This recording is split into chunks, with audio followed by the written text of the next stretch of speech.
तर मित्रांनो, चालत चालत आपण आता माथेरानच्या शेवटच्या टप्प्यामध्ये आलो आहे. तर आता इथे आम्ही आलो आहोत छत्रपती शिवाजी महाराजांचं वस्तू संग्रहालय. त्यांच्या काळामध्ये किंवा त्यांनी वापरलेल्या काही वस्तू आहेत त्याचं संग्रहालय आहे, ते बघायला आपण इथे आलेलो आहोत. तो ह्या आहेत तोफा. आपल्याला हात लावायला परमिशन नाही आहे इथे, पण आपण लांबून पाहू नक्की शकतो. हा देखील इथे आपल्याला तोफा दिसत आहेत अलग अलग प्रकारच्या. या आहेत शिवकालीन बंदुका. ह्या शिवकालीन सूर्या जे वापरले आहे, गुप्ती वापरली आहे, जी हत्यारं वापरली होती ही तुम्ही बघू शकता. त्या काळातले शिवरायांच्या काळातल्या ह्या वस्तू आहेत. त्यावेळेला जेवणासाठी किंवा दैनंदिन व्यवहारासाठी दैनंदिन जीवनासाठी ज्या वापरलेली भांडी आहेत ती भांडी आपल्याला इथे दिसत आहेत. ठिकाणी बऱ्याच ठिकाणी चित्ररूपामध्ये आणि लेखी स्वरूपामध्ये आपल्याला त्यावेळेची माहिती लिहिलेली आहे.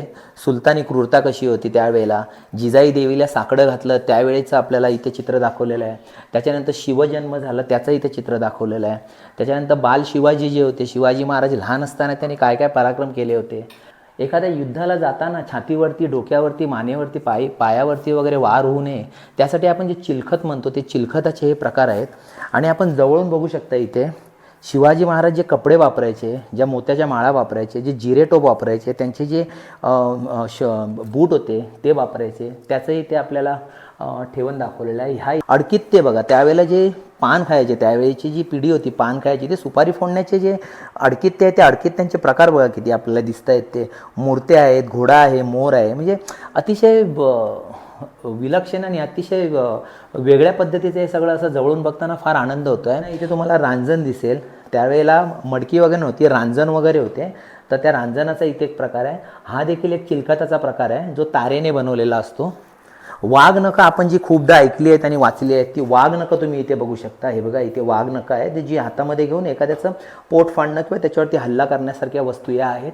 ते आपण जो दांडपट्टा म्हणतो, म्हणजे दिसताना तलवारीसारखेच दिसतात परंतु याला दांडपट्टा म्हणतो. हे एकदम पातळ आणि असं लवचिक असं पातळ असतं. हे ह्याने वार केले जातात आणि हात जिथे आपली मूठ असते त्या हातामध्ये आतून पकडलं जातं. म्हणजे जर समोरून कोणी वार केला तर आपल्या हातावरती, आपल्या दंडावरती किंवा आपल्या हाताच्या बोटांवरती वगैरे वार होऊ नये म्हणून हे याचा आकार असा केलेला आहे. आणि ह्यातली काही हत्यार आहेत ती हत्तींना कंट्रोल करण्यासाठी, हत्तीच्या वरती जो माहूत बसतो त्या माहुताकडे हे हत्यार असतं. हे हत्यार आहे, हे हत्यार आहे.